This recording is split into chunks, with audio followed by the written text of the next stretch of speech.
Hi, Sweet Pea. Hi, Mummy Bear. How's your week been? Very good. Back at school. That's all right. Actually quite enjoying it. Yeah. Always fun to learn some more stuff. But I'm very happy because during the holidays, we put down some gravel on the paths. We did. 2 tons. 2 tons. And core blimey, have I now got muscles? I was in biology class today going, I need to stretch my arm muscles. Were you kissing your biceps? Yes, they are beautiful. No, I felt really, really good having done the 2 tons of gravel because it was a proper workout going up and down the steps and everything. My goodness, it's such a workout. I mean, I felt really good after doing it, except for the frozen shoulder that I've now got. But that was awful. That was that. I've never ever, because we also had some pieces of wood brought so that we could kind of create more of a kind of terracey area to try and raise up the level because of the slope. And these pieces of wood, I've never felt anything so heavy before. Usually I can just about get myself to the end because we have to walk them to the place that we need to do the work. Well, what happens is the lorry drops them off outside our house. Yeah. Well, 2 things. So first of all, the lorry drops them off outside our house. We then have to pick them up, walk them about 10 metres along, take them through a narrow gate down steps, about 20 quite steep concrete steps. You've got to have good knees for that. Then you need to walk them probably about 50 metres along. Then you have to go back on yourself to go down our steps that we made, which are with bits of wood and gravel. Yep. And then slip and slide over a little slippery slidey bit. Yep. Because if the wood's a bit damp, it's, as we know, very slippery. Slippy. Then lay them down about 20 metres along that terrace. Yeah. And that lasts, well, all of it is on uneven ground and up and down and horrible. So that's the first thing.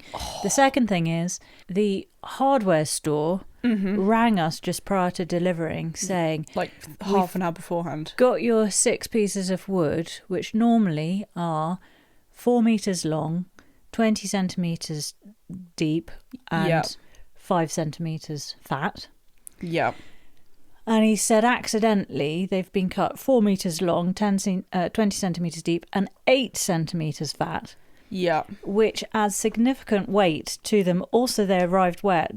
Oh. So that was already a massive shock to us that we were getting these enormous pieces of wood. We decided to go with it. He said you can either have these or you can wait till we get the right ones in. Or just like, we need to do this. We just thought, well, actually, for the same price, we're getting some really good thick pieces of wood which we could do with because they'll rot slower. Exactly. Take longer to rot all the way through at least. Yeah, it just creates a nice thick barrier. Just something sturdier. Yeah, exactly. So with those 2 factors in mind, it was exhausting. And then we'd use 2 of the pieces of wood for going down those concrete steps that we've got, which are really steep. Yeah. So we could slide buckets of gravel down rather than lug them down. Yeah, we tried to think laterally about it. And we always have to because everything is on a massive slope, like having to use a pulley attached to a plum tree for getting soil up the hill from the pond into the veg boxes. But if everything was flat, we'd just use a wheelbarrow, Sweet Pea. Life would be so much easier. Bliss. We'd wheelbarrow everything everywhere. And the way I see it, I'm not sure into my old age that I'm going to be able to handle this slope. I mean, already for you and me, it's difficult. It's not nice.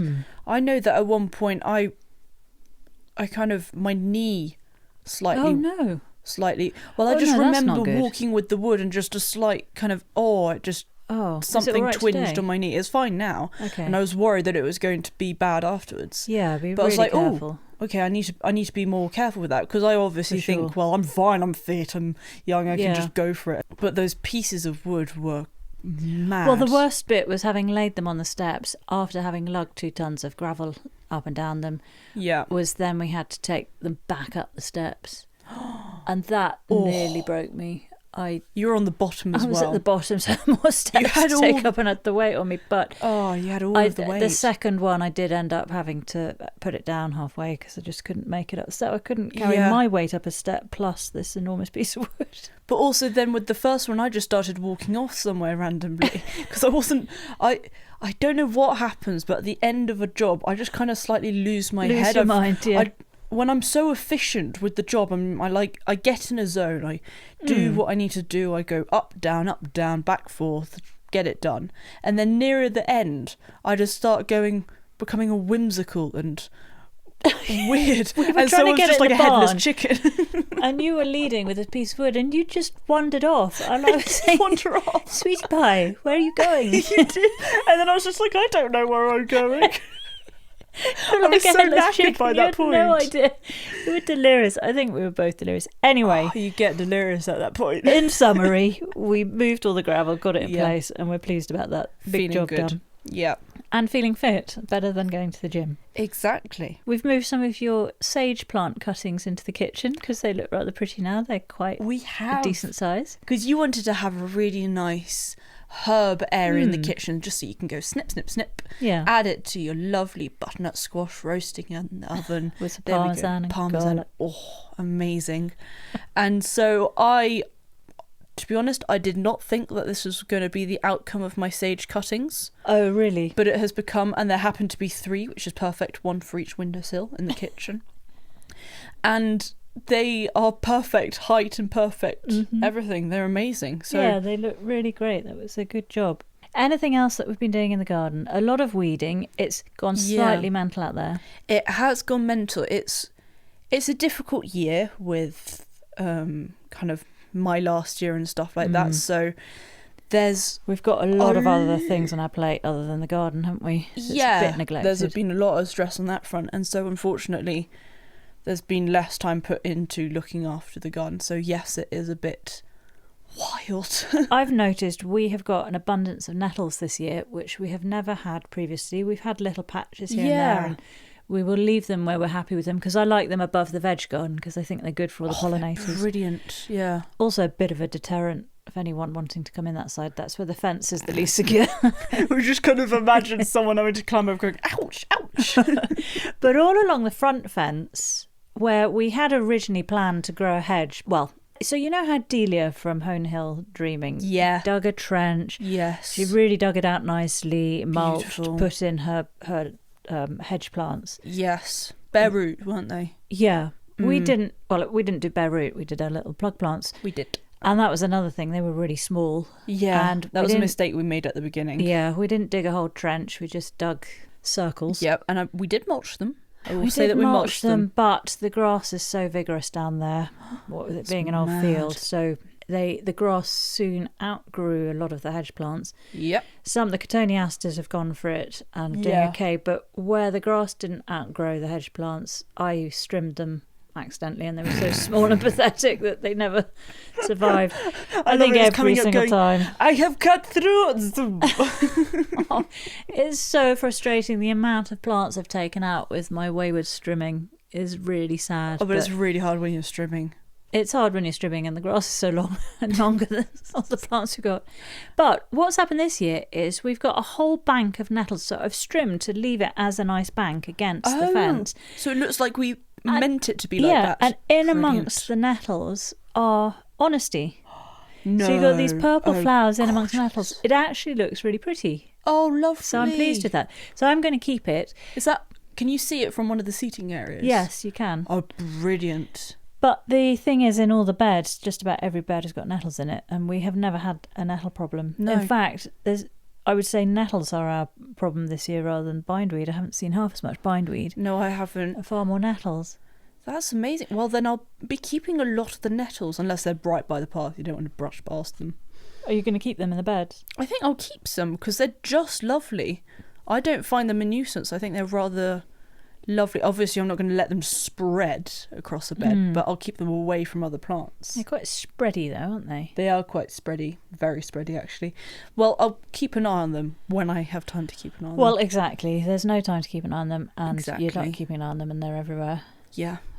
So I think we need to do both of us one weekend together where we just go out and we weed it, like proper rip out. Yeah, we can do that. But I was also thinking on my strimming tour, yes, that it looks nice.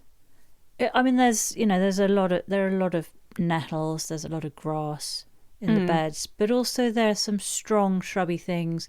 The red robins are really stunning, vigorous as well. We have a lot of ceanosis, and they're out together at the same time. So you've got the red robins, the purple ceanosis, and things are sort of, their irises coming through, aquiledias are coming through, and there was some aquilida in amongst some grass. The grass wasn't meant to be there, but actually it looked quite pretty, and I thought we might possibly get away with do some weeding, but not have to have great big bare patches of soil. I think we can go with a slightly more wild look. This is really interesting, because I've always thought this, and sometimes I've kind of weeded an area and gone, oh, it looked nicer beforehand. Because I find that the weeds that we have, I mean, obviously there are some odd occasions where a bindweed is completely strangling a plant or whatever. Odd occasions. A lot of occasions. But most of the time, I do have to say that the plants always seem to be absolutely loving it. They're either getting a bit more shade down to their roots from the weeds which are around them, or they are being held up by the other weeds. And so there's this kind of nice, they're kind of working together in a way, because I look at a kind of area and I see these kind of sways and I see my plants coming up. I've never seen any of our plants that we actually want dying because of a weed. Right. That's interesting, because the way I'm seeing it is, if we continue like this, we're going to create this more naturalistic planting, a bit like our border. I can't really call it, well, no, it's not a border, but the edging where we put all our tulips in. Yeah. The tulips look so pretty coming up through the grass, and then the wild buttercups coming up as well, and even the dandelions. It just, to me, is really pretty. I wouldn't mind that happening in the beds. What I think will happen is that bit by bit we will have an ecosystem where it's the stronger plants that can survive will whittle down basically salvias, but will whittle down naturally they will whittle down to what does survive and what works. All those more flimsy ones that can't quite make it past the weeds, we just have to accept they don't exist anymore in our garden. And then we just take cuttings of all those stronger things that can battle it out. Because it's still thriving. I'm watching bumblebees buzzing around the place. It's full of life. And absolutely full of life. When I go into the weeds, I see little critters running around the place and stuff like that. And it's just like, wow, there's so much stuff. And every time I dig up something, there's always worms everywhere. And I'm just like, wow, there's so many worms. So really, to summarise, it's all good. What will be will be. Go with the flow. And it's looking beautiful. Don't stress. No. That's the worst thing about gardening, is the thing that makes you de-stress becomes stressful. Yeah. That is too stressful. Crazy. Well, look, we've got a lot to be covering in this episode of Gardener's World. We sure do. Do we have any housekeeping from last week? I don't remember any. I don't have any. The only thing I did want to mention is our Patreon. We touched on that a few episodes back, but just to let anyone know who is interested in the Patreon, we've posted one of our outtakes. We mentioned there'd be some cutting room floors from the chit chats, so we've got the best of the best. We've got one of a few outtakes from our conversation with Nigel Palfrey. Oh, this was going to be hilarious. And this is the one where he's having his Dukes of Hazzard moment. So if you want to hear about that, I forgot about that. It involves the hospital. It involves 54 stitches. Oh gosh. Then head over to our Patreon. You can see that there. Brilliant. And if you want to support this podcast other than through the Patreon, then please do like and subscribe on this one. Apparently it really helps to bump our podcast up above all the really gritty podcasts that are out there that ask all the big questions. Exactly. That's not ours. Our question is, which dahlia would you like? Yeah, exactly. Which dahlia? Now, fun facts. Do you have any plant fun facts? Well, the origin of the word paradise comes from the Iranian languages, which, I'm not sure if I'm going to say this right, paradisa or something like that.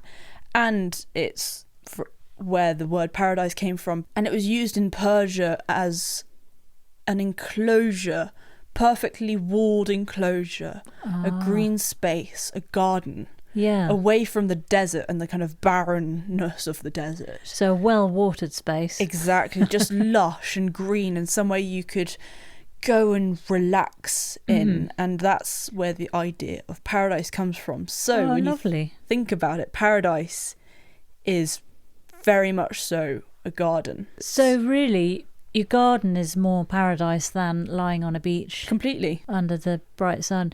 Garden is paradise. As soon as you say walled garden, I immediately think of one of the segments on this episode of Gardener's World. Yeah, entirely. Well, that's very interesting. What was your fun fact? Well, so my animal fun fact, I'm going to cover slugs.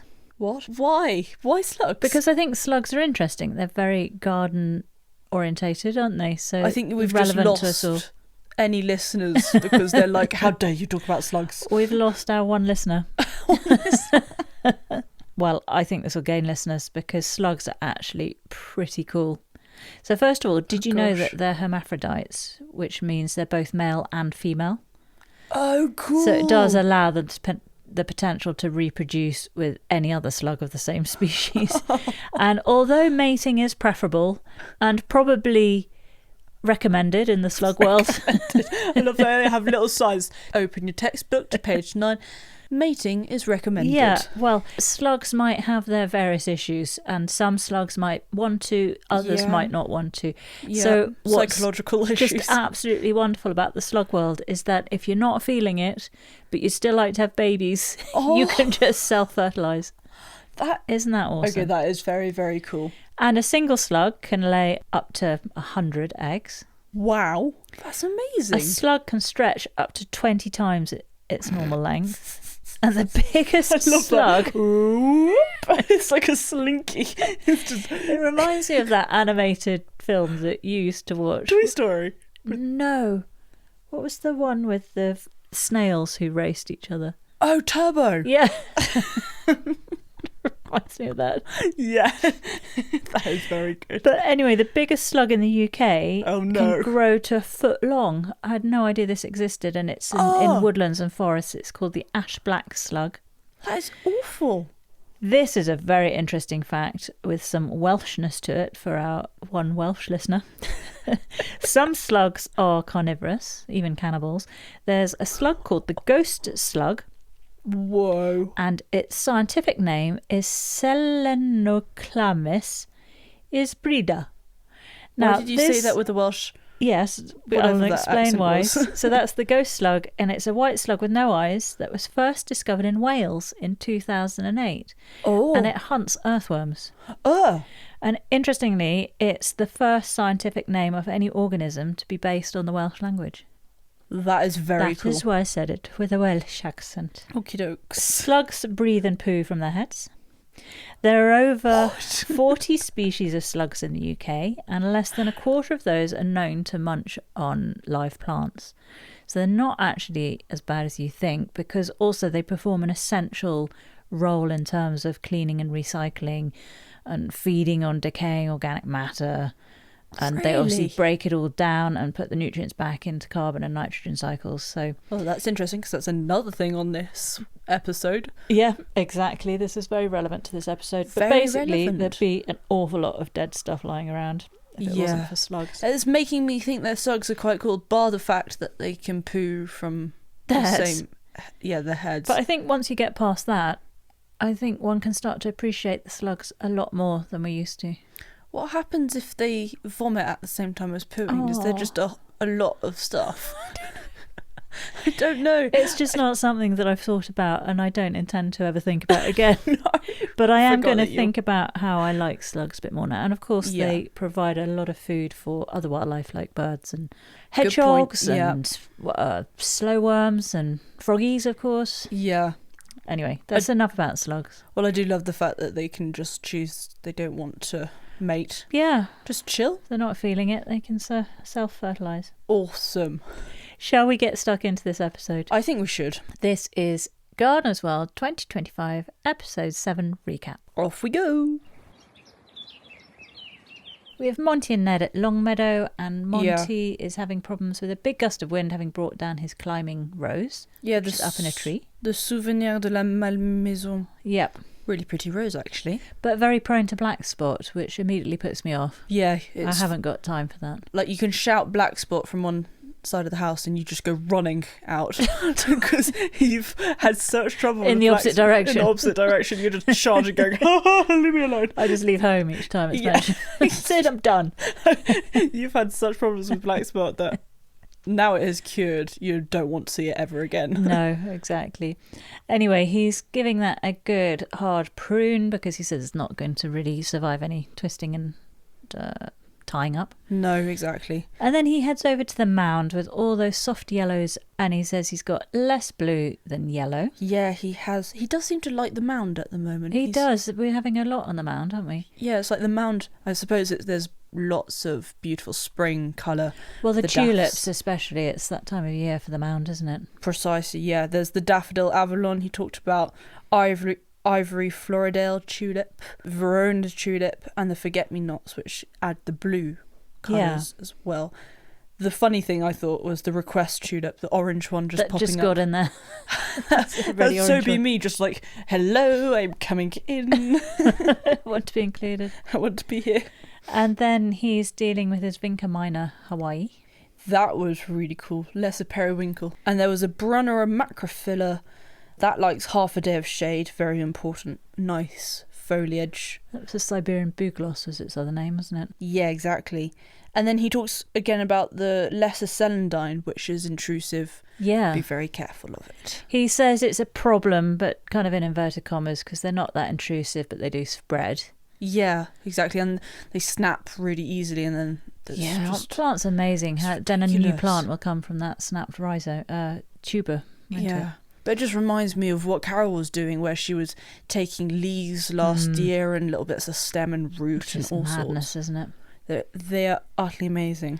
Then we head over to Sue Kent's place in Wales, and this was back in March. Yeah, it was. So she's always testing, trialling, adding new stuff to the garden, trying out different things. So she had, for example, I think everyone can relate to this, loads of old seeds that have just been stuffed in the cupboard for years, and you forget about because you buy new seeds because you always see a prettier thing next year. It's addictive, seed buying, isn't it? It is addictive. I feel like it should have, you know how cigarette packets have those logos saying warning could kill you with lung cancer or whatever.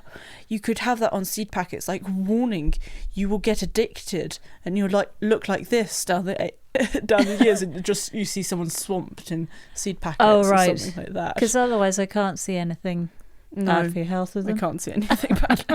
Well, it was interesting because she had this very old packet of seeds. Yeah, the status. Which said 5.5p on the packet, and she had decided they were from around 1984. Yeah. Now, according to Gardener's World, the way they came to the conclusion that those seeds were at least 40 years old is because the halfpenny was demonetised in December 1984. So they have to be from at least as far back as then. Oh, okay, yeah, because when she talked about the halfpenny, I was like, what? Things were cheaper back then. Yeah, they were. But the other things that she had in this kind of seed collection, she had poppies and cosmos and zinnias, and she was going to broadcast seed on this seed bed, and then she could bit by bit take things out, and that way she could trial them and see which ones come up. Once she recognises them. Exactly. And if, for example, that 40-year-old status is going to come up. But I thought that was a really good idea to have your dedicated place to put them, as opposed to just putting them straight in the beds and then guessing which are weeds and which is your seeds. I do think seed beds are really, really cool and quite an economical way of having... Yeah, it's an efficient way of doing it, isn't it? Exactly. And then she was going over to the greenhouse where she talked about having Tumbling Tom tomato varieties, which meant that she didn't have really tall plants which she had to pinch out and that she had to reach up high to get, and it just meant it was a very nice sprawling variety. Looked actually rather cool, and it just did loads of harvest as well. As she said, you can never have a glut of tomatoes because you can never have enough tomatoes. No, you really can't. I don't think there's ever a time when you think I've got too many tomatoes. There's always something you can do with them. Completely. I'm really pleased with my tomatoes this year. They are already nice and tall, and comparing myself to last year, they are well in advance. Oh, great. I hadn't even potted up my tomatoes by last year. Yeah. And mine are already potted up, and they're a good 10 to 15 centimetres tall. That looks like a 20 centimetre. 20 centimetres actually, probably. The biggest ones. Yeah. They're amazing. Oh, great news. Can't wait. I'm really my favourite one that I'm looking forward to is the ananas variety, which is really pretty, juicy beefsteak kind of one. Looks amazing. Yummy. And of course, with the old seeds, we've gathered up all our old ones. We have. And you've just thrown a load together for your wildflower area. I've thrown another load together that you didn't want in the wildflower area, just for a patch of land that I have to trim all the time. Yeah. So I thought, we'll see if I just broadcast those in amongst the grass there. Will something happen, hopefully? Exactly. Yeah, that's a good point. I did my wildflower border the other day. It was really fun having this big shaker of random seeds. I'm looking forward to seeing what's coming up. What did you mix them with? I mixed them with perlite just to get a nice kind of good broadcasting. Even scattering. And I've got it kind of twisting round the pond, this kind of thin border, and I hope it will look really pretty. I look forward to that. Did pretty well last year. It did actually, and that was my first year. So hopefully this year it'll look just as good. Fingers crossed. Even better. And then Sue's in her play area, playing with the colour pink. Exactly. I thought this was really cool that she was doing this. She had loads of different plants, such as Sambucus nigra black lace, Heuchera black pearl, hellebores. Last year she had Pennisetum redhead. This year she's trying out Pennisetum Carly Rose, slightly duskier pink. She also had a Pittosporum Banno Bay. Yeah, do you know what Banno Bay, Banno Bay is? No, where is that? It's actually in Ireland on the south coast of kind of County Wexford. Oh, it's okay. really pretty. Yeah. It's gorgeous. Like, it's one of those slightly rugged but beautiful beaches, and just lovely. Loved the look of it. Also, Banno Bay is a mutation of the Pittosporum Tom Thumb, which we do hear a lot of, and it's that proper black Pittosporum. Wow. And the mutation of this one is giving it those little kind of light green leaves, so it's kind of polka dot with different colours. So I thought that was amazing. Yeah. She also in another area had the trained apple that she had. I think she said it was a George K variety. She had to prune it because the top had snapped slightly. So that was, I think, would look really pretty.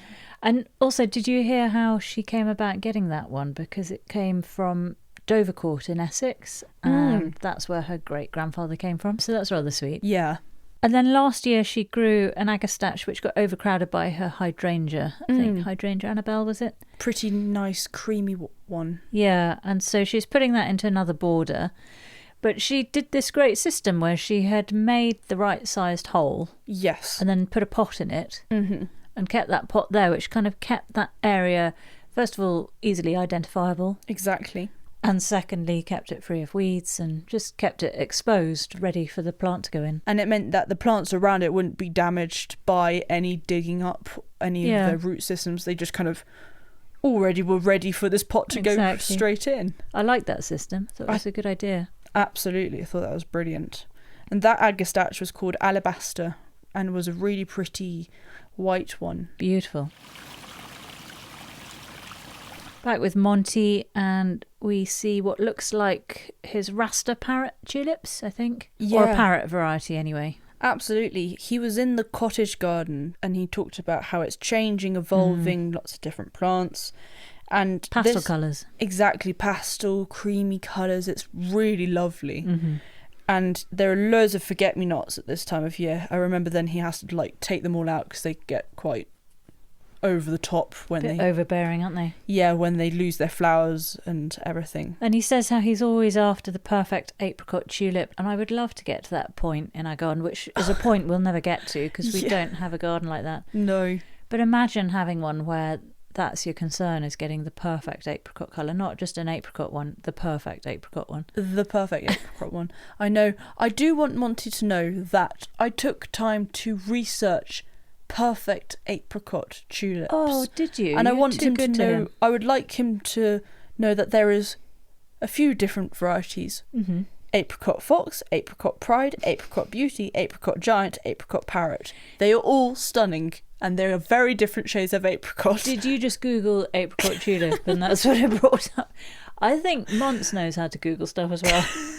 I'm sure he's checked those out. But there are some which are really perfect, like a perfect apricot. But beauty's in the eye of the beholder, so it might not be perfect to Monty. That's a very good point. He does, however, have some tulips that he absolutely thinks are beautiful. There is Tulip Cabana and Tulip Mistress, beautiful shades of pinky purples. That Parrot Cabana is gorgeous. We've got that. That was the one that we got sent the bulbs and they were all rotten. Yes. So I contacted the company and they said, well, cool. we'll refund you, but try those out anyway. And we tried them out anyway and they were just perfection. I've never seen such amazing flowers. Yeah, they were gorgeous. They're really, really cool. And they're still going now, actually. They keep coming back each year. I know, they're under the plum tree, aren't they? Yeah. I'm not doing anything to them. They No. just come back. You're definitely not stroming them either, which is great. Oh, God. Well, occasionally 1 or 2 casualties. 1 or 2. Every year. They come back. Yeah. And then there was a sweet pea senator, new one, Yeah. actually, which is quite cool. Well, an old variety from the 1890s. Yeah, with that kind of What do you mean new one? Well, the new one for Monty. He hasn't done it before. Sorry. No, I'm not going, hey, new variety. No, it's, yes, I can, it was an old one. I really like the old ones. Me They're too. very dusky and... Yeah. Oh, There's a bit more texture rich. to them, isn't there? Yeah, exactly. They're not just going, hey, they're kind of walking in. Is that what new sweet peas are doing, No, Sweet but Pea? you could see Is that what you're doing, Sweet Pea? Yeah, that's what I'm doing. But you can imagine, like, people walking into a room. You've got the new, modern sweet peas. They just kind of charge in like Hobbs when she charges somewhere. She just kind of lollops with the tongue and everything. And then you've got the old sweet peas that come in and they're dusky and they're perfect and they're is very that poised. kind of like nouveau riche versus old money?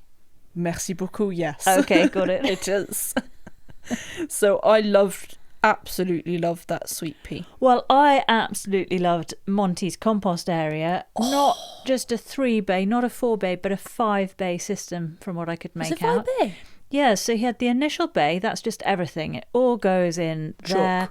And then he takes it out and mows over it. And That sounds like a chucks lot of it work. into the first of the 3 bays of proper composting. Yeah. And then he turns that into the second one, turns that into the third one. And then he's got this 5th bay, which is like a storage bay with the roof on it. And that's where he goes to for all his compost to just sit there and be used in the garden.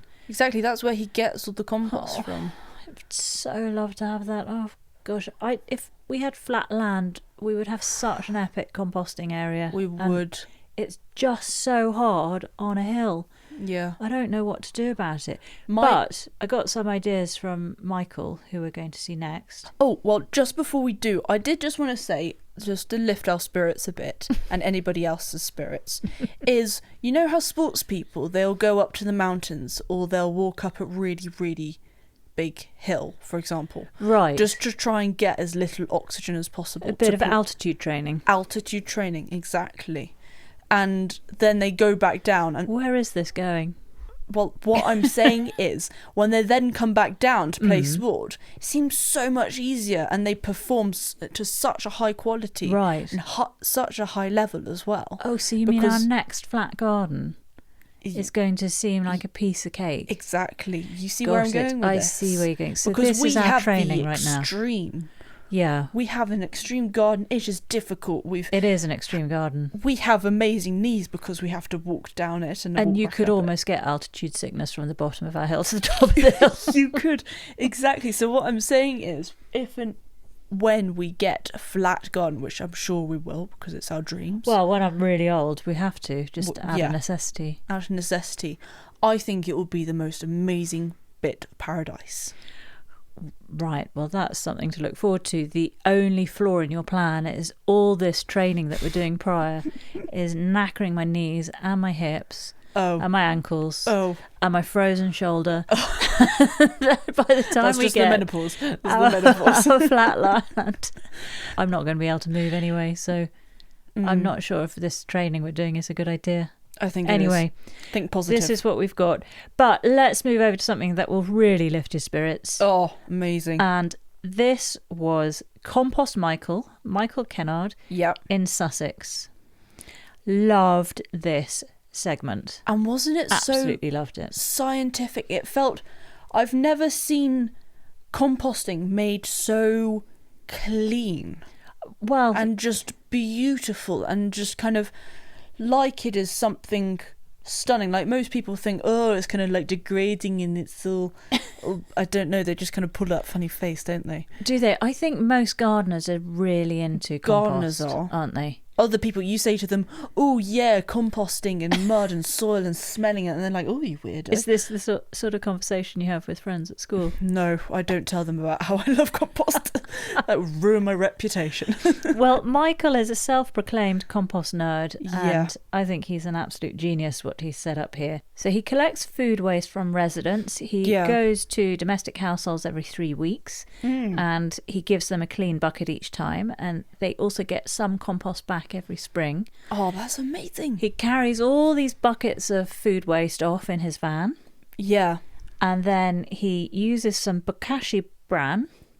Yeah, I've never seen that bokashi bran. You have? I have? You've seen them when we visited our friend in Hawaii, and he was showing his bokashi bucket.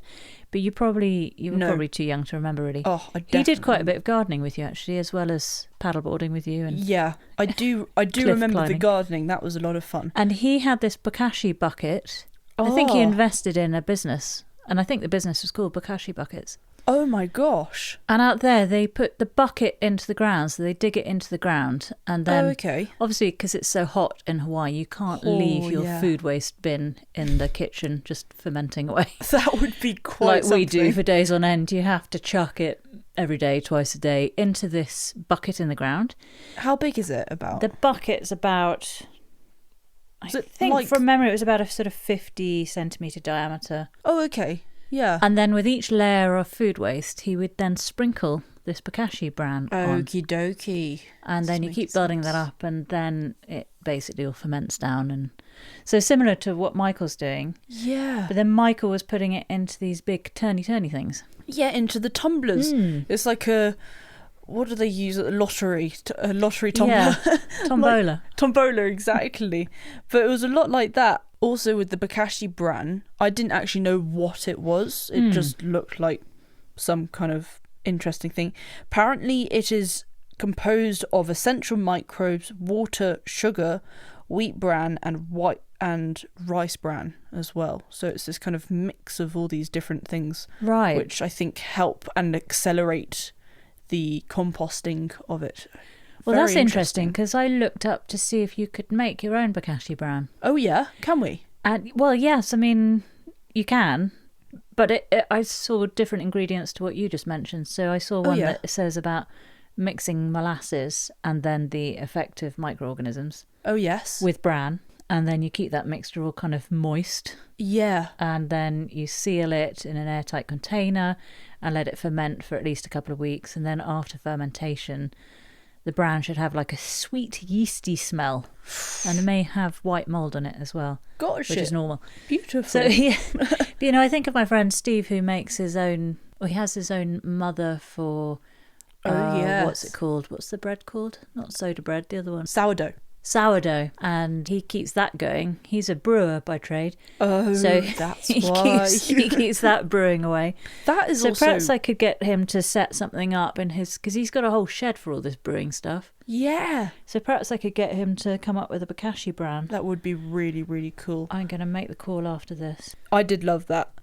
And coming back to the tumbler, he said that he would add that bucket of house waste with the bran in it, 50% of that, 50% wood chip, that rolls, and then this compost comes out. Yeah, and he said that process really kind of turbocharges it all, doesn't it? Yeah. I found it interesting with that tumbler thing. When he started turning the handle, it seemed that he was turning the handle a lot more than the actual tumbler turned. So it just looked like it was going to be a lot of effort. That did seem to do that. Yeah. I wonder how much you have to tumble it. Yeah. Or if it's just like you tumble it every day just to kind of churn it. Just to turn it. I guess it's the same as turning it from one compost bay to another, isn't it? Yeah. Can you imagine that would give you, like, I don't know, 100 bays in the end if you turn it every single day.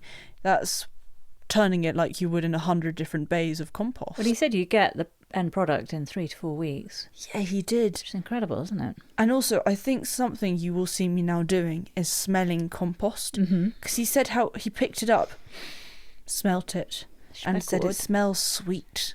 And I was like, oh, well, I'll go smell my compost. Well, that time when we were trying to rebuild our compost heap, and you dug out all the gorgeous black stuff at the bottom. Oh, that was incredible, wasn't it? Yeah, that was rich stuff. And then he had a stack of this lovely compost, and he put it under the microscope. He did. We love a bit of microscope. Yeah, and you see all these lovely things dancing around the slide. There was one thing which I think possibly was a nematode, which reminded me of something I found on my face. What? Do you remember I went through a period of time of having a really itchy left ear inside the ear canal?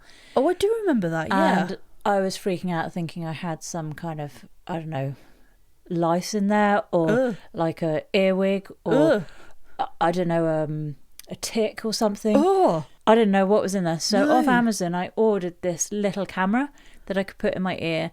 And I that is around. Really cool. Yeah. I remember using that. It's like, whoa. I did have a good look around. There's nothing to see. A lovely clean ear canal. Well done. Brilliant. And I then read that was just a symptom of my stage of life. Another one. That's just so anyway, mean. I then was interested to see what else I could with this camera. I remember you using it a lot, going, ooh, what have we got here? Nowhere unsavoury, but I did have some problems with Demodex, which are these things on your skin, which apparently we all have them. We do. But it's when you get a build-up of them, which you can get when your immunity's playing up or anything like that. Yeah. So I thought, I wonder if I could see any of these Demodex with the camera. So I put the camera on my cheek and I had a look, and I saw exactly what Michael saw under his microscope, just slithering across my cheek. But we've all got it. It's not just me. Oh my god! I promise you, sweetie. Everyone's got them. I get that everybody has got them, and I do think that they're utterly awesome. Like, I love this. I think they're just... Not on your face, not awesome, but yeah. No, that's what I'm trying to get to, is I'm fine looking at someone else having them on their face. I'm fine with seeing a cut. I'm not very squeamish. I'm pretty good. But if I know that there is a tiny thing crawling across my face that I can't, I need to stop thinking about it, because I'm gonna But apparently they go down into your hair follicles, and they just lie there sleeping during the day, and then at night they come out and they're all sort of mating and reproducing. Reproducing on my skin. Already I have... Don't you laugh. It's just your face, your facial expressions. Because you know already that I have a lot of difficulty, because bugs like to mate on me. Do they what? I'll be in the garden, next thing I have 2 stink bugs mating on me, and I'm like, excuse me, this is not the place to be doing that. Next thing I have 2 other of these like fly things mating on me. You do, then there are 2 bees buzz past me and they're mating or whatever, I don't know, and I'm just like, please leave me alone. So if I have microbacterium, that's the way it's going. And all the other things mating around you, I think that's just because they're happy with our naturalistic gardening. Yeah. So they're all buzzing around mating. Maybe I just put them at ease. Anyway, let's get back to Michael. Yeah, the thing I really liked about this, and I've never seen before in composting, so this is a new thing for me, was making chimneys in the compost for air to get right down to the base and to circulate. Basically, get a big stick, ram it in. Yeah. Right? Said precisely Is that like what you were that. going to say? Ram it in, and there you go. You have a chimney. The thing I found very interesting was Michael saying that he used to be very shy and he suffered with social anxiety, but now he can't. He's a dude. Can't stop talking. No. And basically he's speaking for all the microbes, is what he said. Yeah, exactly. And the final thing that he got up to was the compost tea bag.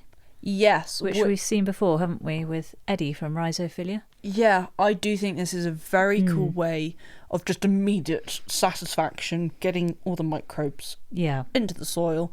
Just pour it on top of the plants. So put a handful of it in a bag, in a net bag. A mother. Swish that around in your watering can. Yes. And then pour that water onto your beds. Exactly. And then finally, a friend of his has said that it's his joyful service. Yeah. And as Michael says, we're not apart from nature, we're a part of it. Well, this whole compost section made me completely want to go and look up about compost, understand a bit more. And fun facts about compost, because of course you can't get enough of amazing compost. You can't. I thought that this was really cool. Researchers have found these kind of clay tablets from the Akkadian Empire, which is in Mesopotamia, and these are dating to around about 2350 BC. All right. So very, very long time ago. Oh, right, thanks for clarifying that. I hope that put that into context. And this is where they first speak of making compost for agriculture. Oh, wow. I thought that was so amazing. Engraved on these tablets? Yeah, on the tablets. Wow, that seriously is really interesting. I don't know more than that, but I just thought that it was really, really cool to see. That is amazing. Dating. Yeah. Like I being thought, logged already back then. Yeah, exactly. I thought, I don't know when I thought it might be around. Maybe like Romans. Well, compost's always been around, but you mean when people became aware of it? The idea of composting for agriculture to look after plants. See, I suppose really when you think about it, mankind was more instinctive back then. Yeah. So I think probably we've lost a lot of information. That is well, not information point. As such, but lost a lot of that instinct, and so we now have to learn it from books as opposed to just naturally recognising that this does that. 2 + 2 = 4.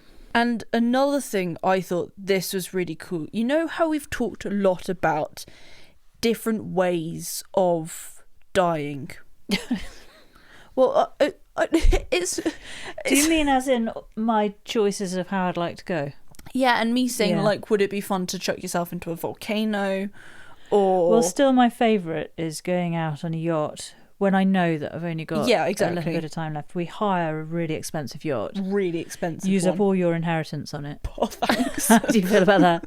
Absolutely fine. And then we have catering on board. Yes. And I just eat all the stuff that's like loads of carbohydrates. Yes. All the stuff that I'm not allowed to eat. No. Loads and loads of spaghetti. Some carbonara. Risotto. Pizza, loads and loads of that. Creamy. But also because we're at sea, some nice fish. And just sushi. I get really huge and sort of rotund, and then my dying breath, you're just going to boot me overboard.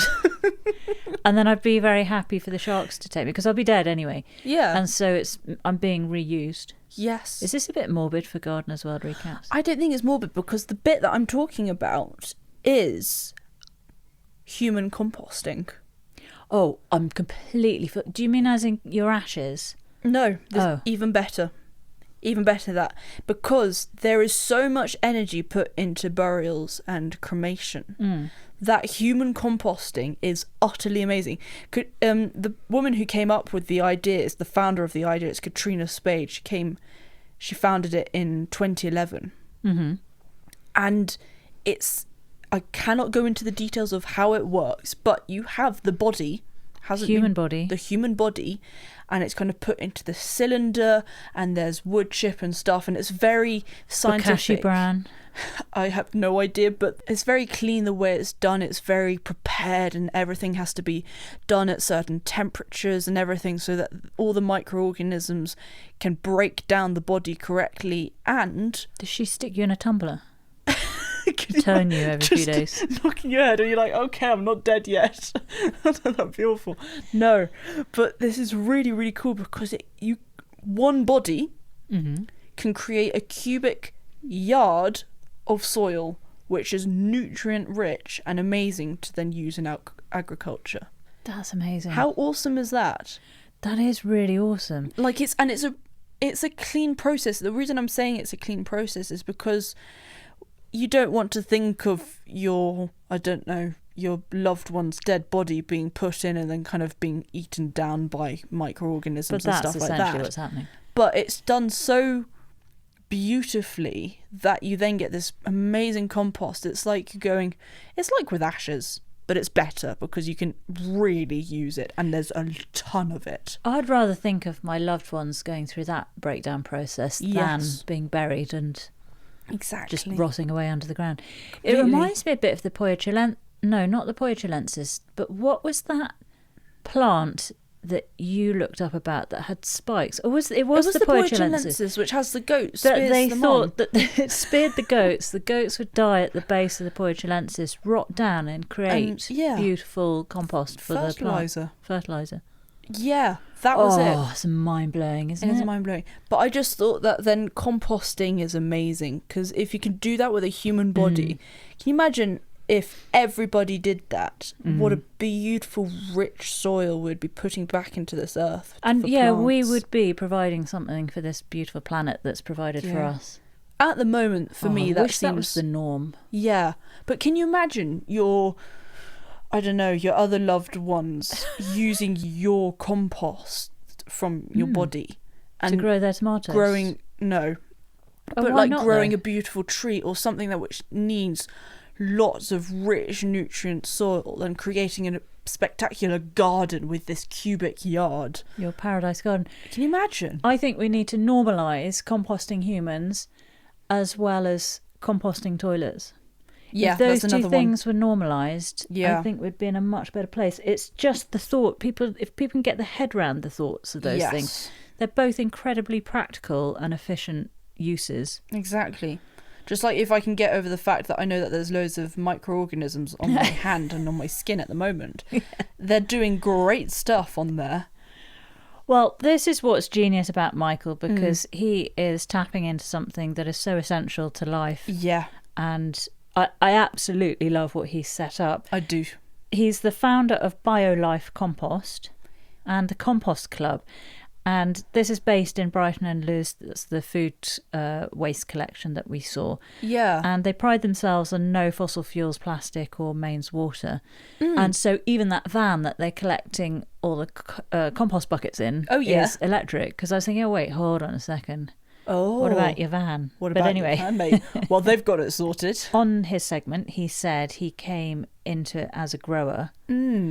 And I think that's referring to how he initially set up a regenerative market garden. That's kind of where he started with things. Okay. Where he took a degraded piece of land and demonstrated that they could produce an abundance of food and biodiversity whilst also regenerating the soil. And it was when he was setting this up that he discovered that good living compost just wasn't readily available. So you know those sacks you get from the garden centre, you don't really know what's in those, and they don't seem to... Shame. Well, they just don't seem to do anything, do they? No. They're just a growing medium. Exactly. This is what I find interesting. So they're not carbon neutral, they're actually carbon negative. Negative, wow. And that's because even their food waste collection is emissions free, and they send nothing to landfill, and instead are reducing the amount of food waste that's going to landfill. So brilliant. They're not just neutral, they're under it. Just kind of taking it the other direction. That's brilliant. He does offer other services. So he offers consulting. So he can come, he'll do site visits, do kind of a compost analysis, and then he can do compost systems design. And also he does talks and workshops, things like soil food web, nutrient density, soil microscopy, effective composting. Similar-ish again to Eddie from Rhizophilia. I don't think you can have enough of these around the country. But you can also buy his compost.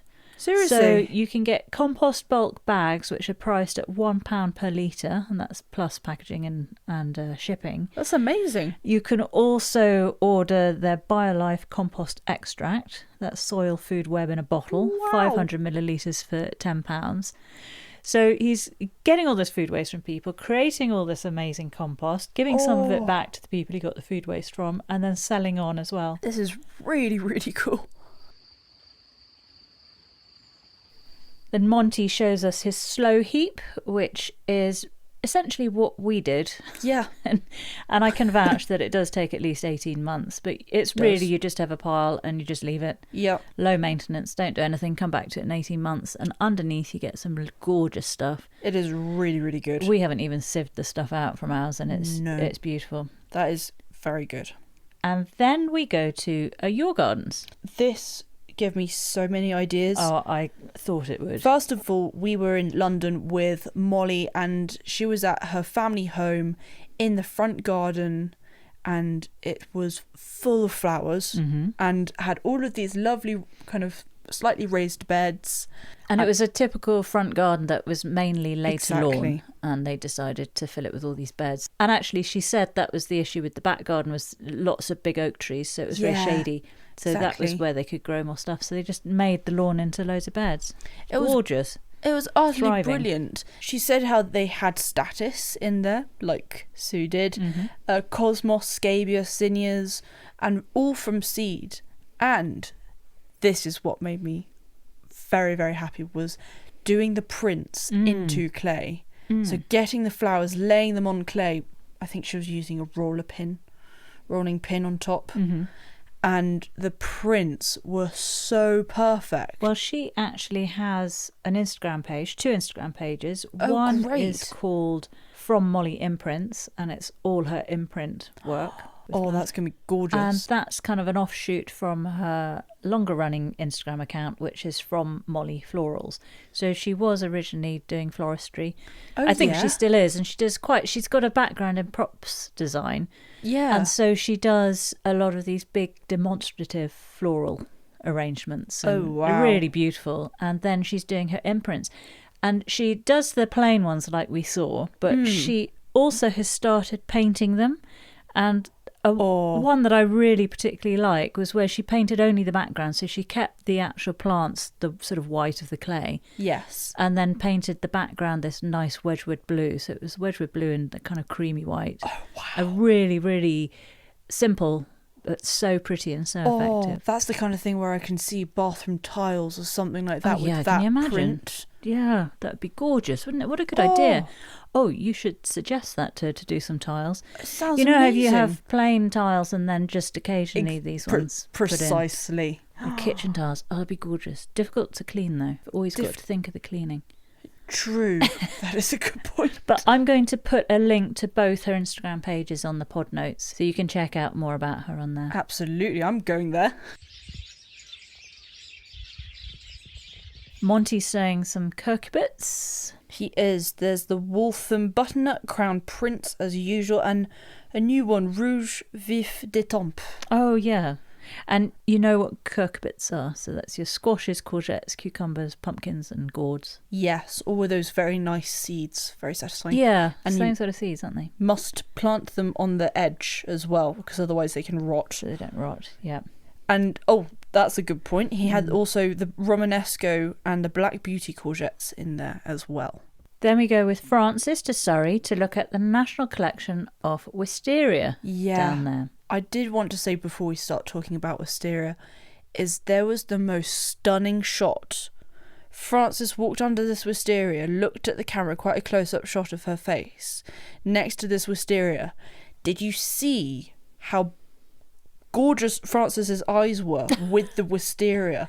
This kind of violety blue colour. She got violet eyes. Well, her eyes were this bluey colour, and the wisteria next to her brought out this colour in her eyes, and I was like, wow. Well, that's like Elizabeth Taylor, wasn't she meant to have violet eyes? Oh, that's before your time, probably. I don't know. But I just thought, I had to bring it up because I just thought it was such a beautiful shot. Oh, I need to check out her eyes. How lovely. Yeah. So she said wisteria can flower from May to July. Yes. We're still waiting for ours to flower. We've had that now for about 5 years. We have. No, wait. Yeah, about 5 years. Yeah, that's just above the veggie garden. And it's not flowering, but no. Hopefully it will in the next couple of years. But we're okay. We're not in a hurry for that one. No, exactly. And she even said that some can get to an age of more than 100 years old, which is amazing. But I can believe that. I can. You see some with just the most enormous fat stems, don't you? Oh, yeah, entirely. They were originally found twining up trees in Asia and the Americas, and they came to Europe in the late 1700s. I liked how Frances said the quote, "They need no nicety of management and are impatient of the knife," which is the nice way of saying they're tough as old boots and they grow like mad. I love that. Which is a much simpler way of putting it. Yeah, she just walked off like, yeah, tough as old boots. And they really are tough as old boots, because we planted one by the house. I then lost confidence and thought it was going to destroy the foundations. So I then cut through it, and it was only a couple of years old, and I've been having to cut it back constantly ever since. The roots are probably growing and destroying the foundations anyway, regardless of what I'm doing. Oh gosh, but it was really pretty when it was there, and we have luckily got the other one by the veggie garden. Yeah, that one's fine. She said there are 28 different cultivars and there are 4 main species. Did you get those? Yeah, so there were the early ones, the Brachybotrytis and the Sinensis, and then the later ones, which are the Frutescens and the Floribunda as well. And then she rattles off a whole load of different wisterias. And I was just thinking to myself, I didn't know there were this many wisterias. No. I just thought there were purple and white ones, and that was it. So there was this wisteria Brachybotrytis Okayama, and that was really scented, apparently. So that would be a lovely one to have near the house, not too near the house, but just anywhere. Just anywhere. Anywhere around, really. Exactly. Near the house, not too near the house. Yeah. There was a Sinensis called the Bride, really pretty white one. This one, she said, twists anti-clockwise, and Floribundas twist clockwise, which I thought was interesting. Interesting, because I had known the clockwise and anti-clockwise twisting of different wisteria, but I'd always thought that ones from China twisted anti-clockwise, which this Sinensis is from China. Oh yeah. And then I just thought it was all the Japanese ones that twisted the other way, so clockwise. But I don't know if the Floribundas and hybrids are from Japan. Well, that's interesting. I do not understand that. I think it's very, very weird. And what's even more peculiar, and this goes back to a little thing that Rachel talked about last season, was how flowers kind of can tell a pollinator that they have been pollinated. Nothing here. Again, go away. Brilliance of plants. Exactly. So flowers on wisteria, and I've never looked at this. No. They always seem the same to me.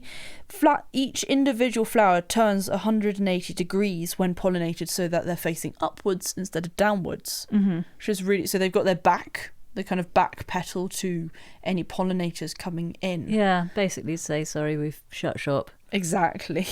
Absolutely amazing the way plants and pollinators work together. Yeah. And then she said but if you don't have a wall that wisteria can climb up, you can also prune them into a tree form, which I think is also utterly amazing. Standards. And do you remember Sasha? Yes. And her amazing standard. Sasha York from Yorkshire. The most amazing tree wisteria. She was on Gardeners World 2024 episode 10. Yes. And she had that one, she calls it Willow, do you remember? Yeah. And that was held up by a piece of steel. That was so amazing. Beautiful. That was the most spectacular one that I'd seen. It's like an enchanted garden. Yeah. And the one that Frances was showing was a wisteria cross Valderai Burford. Other stuff on wisteria that I looked up, apparently demons don't like wisteria. Wisteria gets rid of demons. Really? Little kind of folklore thingamajig. Perhaps that's why we have no demons. Oh, that might be why. They also love rose fertilizer, if you want to look after them with rose fertilizer. Okay. And you know how before we talked about how they can be more than 100 years old. They can be huge. Well, the largest wisteria is in California. It's the Chinese lavender variety in Sierra Madre. And it was planted in 1894.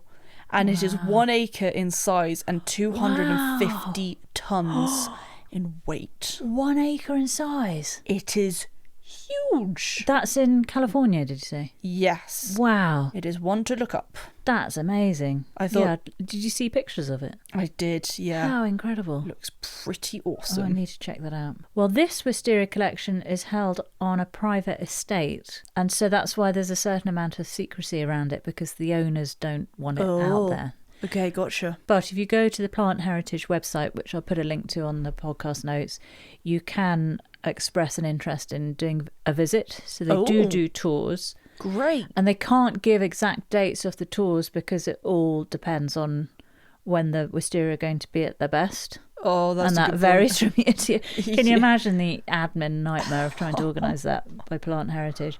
But basically, if you can be fairly flexible about dates, they will nearer the time give you the dates.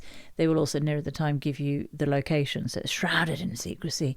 Quite exciting though when you finally turn up and you get to walk amongst all those beautiful plants. I wonder if they had to do that with Francis. Francis is walking there. Can you imagine? Yeah, I don't know what they do with garden as well, but they have just done a tour this year, and it actually was on Friday when Gardener's World was aired, so that was their tour that they've just done this year. Whether they've got more coming up or not, I don't know, but you go on their website and you express an interest, and then you can get involved with getting on a tour later this year or next year. Oh, sounds dreamy. Now, the thing that I was interested in was, why am I freaking out about wisteria and what they do to foundations? Yeah. And this is what I have found out about them. I'm just going to read it verbatim. Dime. Wisteria's aggressive roots can potentially damage foundations, especially if the foundations are weak or compromised. While they generally grow down rather than spreading wide, strong roots can force their way through weaker areas, moving stone, block or rubble. This can lead to localised subsidence where the ground settles unevenly. So given the state of our house, I just can't risk it. No. But that one by the veg garden is fine. Okay, cool. Brilliant.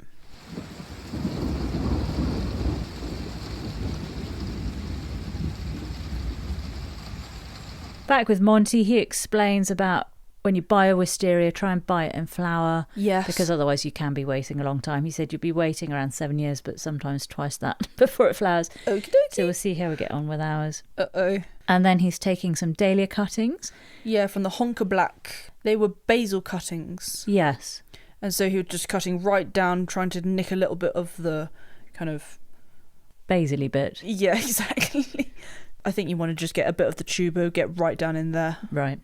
Not the basil-y bit. Yeah. Then we go to Karl Suchy and his half-acre plot in Bristol. Yes. First of all, Sweet Pea, those walls. There's an enormous red brick wall and then a more stony-looking wall. He had like everything our guests on Chit Chats want. Loads of guests want walled gardens, and he had it. How high do you think that red brick wall was? It looked absolutely enormous. Like 3 meters. And it had these sort of ornate, I don't know what they're like, fir cones or acorns. Oh yeah. On all the pillars. I don't know. Like I didn't finials? see those. What do you call those? I don't know. Toppers? I don't know what they're called. Brilliant. Toppers. But it was a really stunning wall. Yeah, it was. And his garden was inspired by a holiday in Kent and seeing Great Dixter, and that was only back in 2019, so not that long ago. Yeah. So Karl starts off every morning with a cuppa and a walk around the garden, which is such a lovely way to start the day, isn't it? I do wish I could do that, but with school, I cannot. Can you imagine me getting to at the school weekend with muddy weddy boots on going, I just had to check my garden first? You could at the weekend, but you're too busy jumping into my bed and having a natter. I do like natter and a cuddle and a cup of tea. Exactly, it's perfect. But yeah, he had really wide borders, thick, deep, with lots of different perennials and annuals in there. And the wide borders was something he learnt from Great Dixter, because not only did he have a holiday there, he then, whilst there, saw in a shed a sign offering for people to come and spend a week working in the garden. Yeah. And he went and worked with Fergus Garrett, who's the head gardener at Great Dixter, and learnt all these various techniques. And one of them was widening your borders. Widen them as much as you can. Yeah, exactly. Get that depth. And understanding having plants that work throughout lots of different seasons. So it's not just, okay, you can come to the garden now because it looks amazing now. Having it working all the time. And he all the said, succession planting. Other than 2 months. I think you get 2 months in the year off. 10 months on, 2 months off. Exactly. Did you get some of the plants he had there? Righty-ho, he had Beth's poppy. That was really pretty, kind of pastely pink. Is that the one that sprung up in your wildflower garden last year and lasted about a day before it got destroyed? I think those were my Icelandic poppies. Oh, okay. Yeah, really pretty ones. I did love Beth's poppy, though. They were gorgeous, weren't they? Utterly I really, stunning. really loved them. Yeah. He also had cow parsley, which I am a big fan of, because I think they look lovely. And Nigella as well. He said it's a self-setter. And I was like, yep, I'm now going to use that for now on. It's a self-setter. Settles down. Yeah. He had Hesperus, a beautiful purple plant, and a red poppy, the ladybird variety, next to each other. And that was a great colour combination. Then he had giant fennel, which wasn't giant. And I loved Still that. pretty big, though. Still big, and still had a perfect structure to it as well. And this is what he talked about, which I liked a lot. Having the structure in the garden for all year round beauty, and then having pockets for then these little pizzazzes, which planting pockets, he called them, didn't he? Yeah, exactly, which he could then add a bit of fun. So he had ladybird poppies in now. He then might have dahlias and cosmos and zinnias and cannas. So they can kind of add that pow that you need in different times of the season. But he also said that he tries various things and he doesn't know what will come through and what won't. So No. Always a bit of a surprise for him. I thought he was just really cool with his gardening, and I love his style. I especially loved when he took, bit by bit, the lawn. Whenever his wife goes to visit her mother, he nicks a bit more of the lawn. That's so funny, So isn't it? relatable. But one of his wife's called Sally Ann, and one of Sally Ann's friends described him as a perfect husband because he had made her a cuttings garden. I mean, if someone were to do that, Yeah. that would be pretty perfect. He can puff his chest out with pride on that one. Exactly. His garden is available through the NGS. Great. It's 81 Coombe Lane. The photos on it are beautiful. I mean, I can imagine. what we saw in that segment was incredible, but if you really want to get more, you can go to his Instagram page, which is called Capability Karl. Capability with a K. Karl with a K. His garden is open by arrangement from the 14th of April to the 1st of August. Great. It's got a pretty decent window. Often they can be quite small windows, the NGS gardens, when they're open. But of course, understandably, because it's your private garden. Exactly, but also he's got such a big window because he has such interest throughout the year. Brilliant succession planting. And this is how they describe it on the NGS website. And again, I'll put a link to this in the pod notes. Hidden Victorian walled garden, substantial mixed borders, contain traditional and contemporary planting, large lawns, numerous seating areas, summer house and French-inspired patio with coppiced lime trees, parterre and large raised koi pond surrounded by bananas and tree ferns. Wow! So he's got such a lot going on in there. Koi pond. And a funny post on his Instagram page. How to get wildlife in your garden. Build ponds, leave areas untidy, they say. Nonsense. They like summer houses with comfy cushions in muted tones. I had a good chat with him about the pros and cons of growing David Austin roses in pots. And then there's this beautiful photo of a fox just snuggled up on some natural coloured cushions in that beautiful summer house that we saw on the segment. And he's just so comfortable there, and he's just curled round and looking at the camera. It was a really, really great photo. That is amazing. Did make me laugh. I love that. We're at Monty's cut flower beds. We saw those last week. He put wallflowers in, and they're already germinating. Yep, he also has dahlias and bulbs, and these ones he's trialing out, seeing which ones he likes and which one he doesn't. He had the avalanche daffodil, really pretty whitey one, creamy one. Then he had different tulips, certain ones that he liked. He said there was a strong gold he liked, but it was too strong for the mound though. Yeah, and pretty princess tulip he liked as well. And then he said about spring break tulip that he didn't like so much, which he said was too lipsticky. I looked at it and went, that is utterly stunning. I love that tulip. Well, I got what he was saying until I saw them laying there in that trug. Yeah. And they looked absolutely gorgeous in a bunch like that, didn't they? They looked stunning. So good for cut flowers in a vase. I would have been happy with that. Yeah, I would have loved that. Then we go to jobs for the weekend. Yes. Sow climbing beans, deadhead daffs, harden off your tender plants. Okie dokie. And finally, in the segment, he was in the Paradise Garden. He was bringing out the citrus, and he was talking about the crab apple called Everest. And then Ned does a little skip at the end. He does. And that is that. Is that? So your favourite plant, Sweet Pea? Well, I'm going to say it's that right at the end, that spring break tulip. Oh, I wow, loved it. the lipstick one. I really, really liked it. And I could not understand why it was being so pushed down by Monty. And I just he thought... didn't so push it down. He just said he didn't want it. I just didn't like it. And that's the beauty of plants. There's something for everyone. That's a good point. What was yours? Well, it goes without saying, I loved all the wisterias. I've always found them very romantic. I love them, especially hanging over walkways. I love, love, love all that. Yeah. But I really liked two flowers in Karl's garden, both the poppies, the ladybird poppy and the best poppy. Of course, they were stunning. Yeah, I really loved them. I love poppies anyway, but those were beautiful ones. They were. Your top takeaway? It was the clay moulds with the flowers from Molly's garden in London. The imprints. I thought that was utterly stunning and never thought of it before. Yeah, that's a good one. Yeah. I would quite like to take that one. Oh. Well, I also liked Sue Kent's putting the pot in the ground first. Your little sort of marked area before you're then planting something in there. I thought it was a great idea. Yeah. Simple but effective. Exactly. I think I'll be using that. Right, next week. Yeah, what have we got? In a special edition of Garden as Well, Joe Swift and Rachel de Tame are in the North Wessex Downs, spending the day at Morley's, a stunning garden transformed in just 14 years by a very talented head gardener. Ooh. Spring is a busy time and there is plenty for them to muck in with.